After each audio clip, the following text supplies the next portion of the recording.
All right, good morning everybody. Welcome back. Today's video is going to be a little bit different. I'm going to go through a couple of channel updates, give you some info on some upcoming videos with the series that we've started in the past, and I'm also going to show you an installation of a new rear shock for Indian motorcycles. So stick around.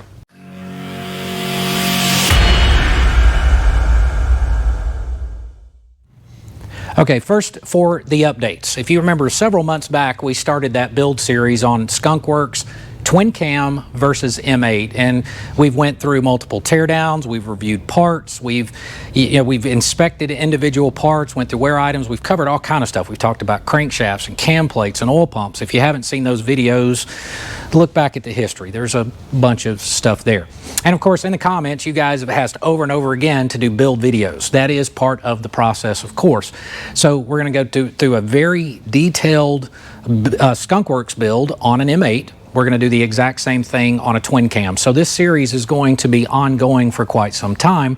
So if you haven't subscribed, hit the button and the bell so you'll see it. We're also going to go through the tuning process. We'll talk about different tuners. We'll talk about exhaust systems and that sort of thing. So all of that's coming, guys, and I appreciate you asking for that. I definitely want to do that for you. Now, today's video, it's kind of an interesting thing. You know, I don't bring products to you unless I know them, unless I've tested them, I've seen them, I've installed them. Well, if you remember a few months back, I went up to Rob's dyno service up in Gardner, Massachusetts, and we did tuning on a big Pro Charger build, or actually two Pro Charger builds while I was there. Now, while I was there, Rob showed me suspension systems that he's worked with JRI to develop specifically for Indian motorcycles. So I was really impressed by the product, but I didn't want to bring it to you guys until I had a chance to install it and a chance to ride the bike and see that this was actually good stuff. Well, just so happens Rob finished up the development on those shocks and fork cartridges for the Indians, and he asked me if I would come back to his place and produce an installation video for him to showcase the shocks and the front ends. So I did that. Here in a second, I'm going to hit the play button and let you guys watch the step-by-step installation of the rear shock. That's actually going to be a multi-part series as well. So today's video, we're going to show you the shock install at Rob's place, and then we're going to go back and do a fork cartridge install. I've just got to get that video edited and put together, of course, and hope to release that here in just the next few days. And then we're also going to interview Rob. We're going to talk in more detail about that shock and the fork cartridge kit, and then take the bike for a ride. Again, that'll be coming in a few days. Now, if you don't own an Indian and you own a Harley, you may still want to watch this, because this installation is going to be very similar, especially on the fork cartridge kits. A lot of people haven't actually seen the process, seen the inside of a fork, and they're intimidated by it. But the process for doing it on a Harley is, and since your Harleys now have monoshocks, that the process is nearly identical. So even if you own a Harley and you don't own an Indian, keep watching, because you may get some value out of it. So here you go. Let's roll the film.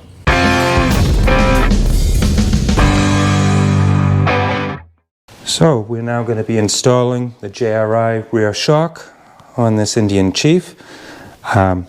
This collar right here is going to be installed over the dampening adjuster to make it easier to make an adjustment once this is installed on the bike.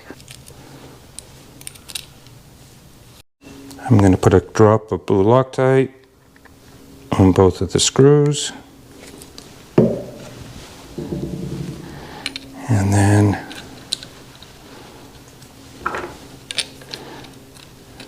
hold the collar together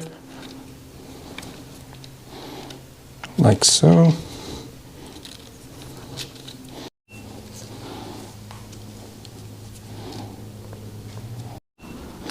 And right there you can see how much easier it makes it to turn it.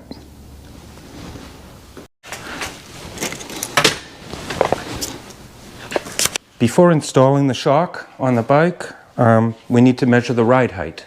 So you can measure it off of a number of different points on the motorcycle. So I'm going to use the bottom of the fender right on top of the axle. In preparation of installing the rear shock, we're going to put a flat jack underneath the bike, And we're going to take the weight off of the rear wheel. We also need to remove the right side muffler so that we can pull the rear wheel off in order to do the shock. Remove the muffler. Now we can access the rear, remove the rear axle. Loosen up the rear axle nut.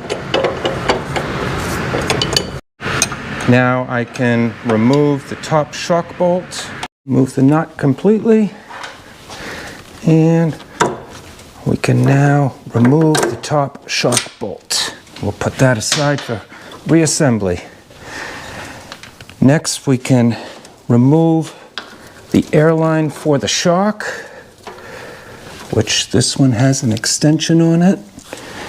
On this particular model, the airline has been relocated to get to it more easily, but in most cases, the airline would come out right here. Now that I have the top shock bolt removed, it gives me much better access to the caliper bolts and the rear axle. I can remove the rear caliper bolts. Now I've got both rear caliper bolts off. I can pull the caliper out of the way and let that hang. We can now start pushing the axle through, and we're going to remove the rear axle completely.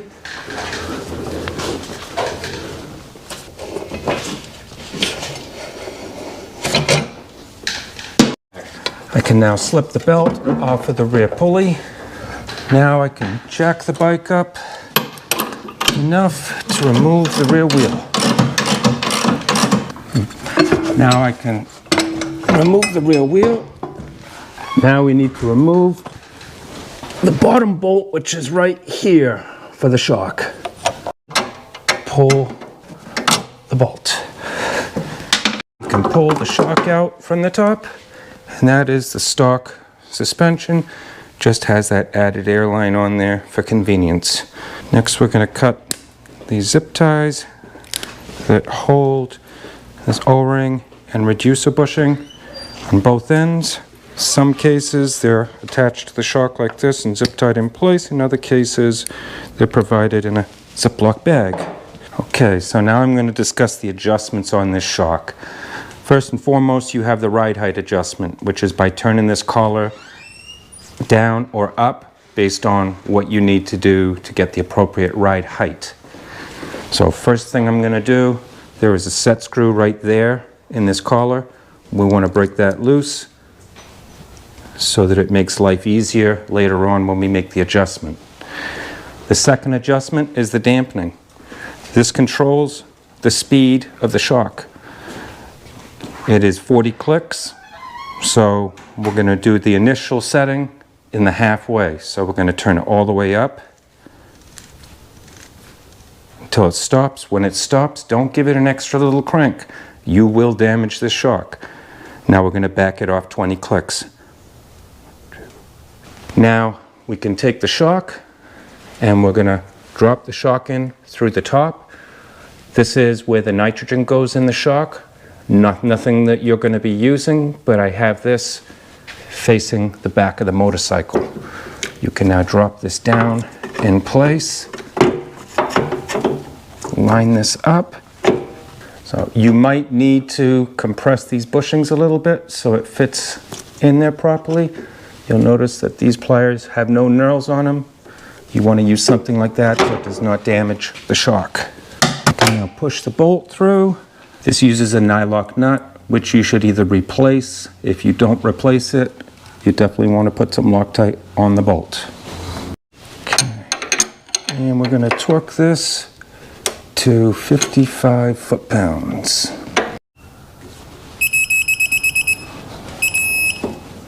Now I'm going to install the bushings on the bottom. I'm going to give them a quick compress them a little bit. Install the bolt. I'm going to lift up the swing arm. Now I've got the bolt pushed all the way through. And install the nut. after putting a dab of blue Loctite on the bolt. So now I can torque this down to spec, 55 foot-pounds. Right now we're going to install the caliper bracket over the nub because it's a lot easier to put in now than later on. Take the rear wheel. We can lower the bike.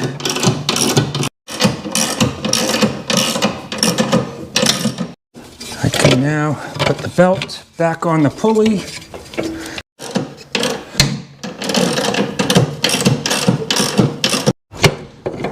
Now we can reinstall the axle.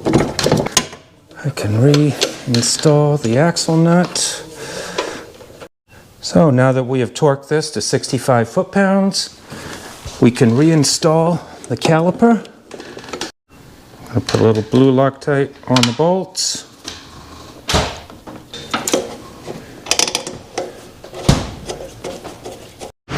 And now we're going to torque the rear caliper bolts to 31 foot-pounds. I'm going to lower the bike down.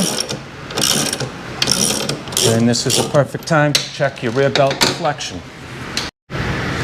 So on a Roadmaster, this should be 34 millimeters with 10 pounds of pressure. When looking at the belt deflection, you want to make sure that you have the appropriate spec for the model bike you're working on.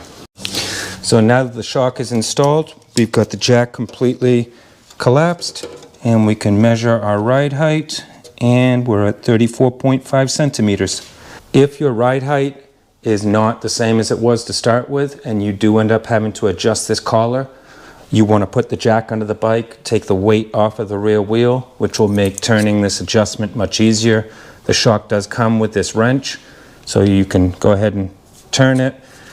You might need to turn it in order to access the set screw to retighten this down. The set screw, don't crank it down because you might damage the threads, so you just snug it up. Now we can reinstall the muffler, the heat shield, and the antenna. To adjust the dampening, now that we've installed that collar onto the dampener adjustment, you can go through, take a piece of wire like this, which will be provided with the shock, and looking in through the top, you can reach and hook that collar and make your adjustments.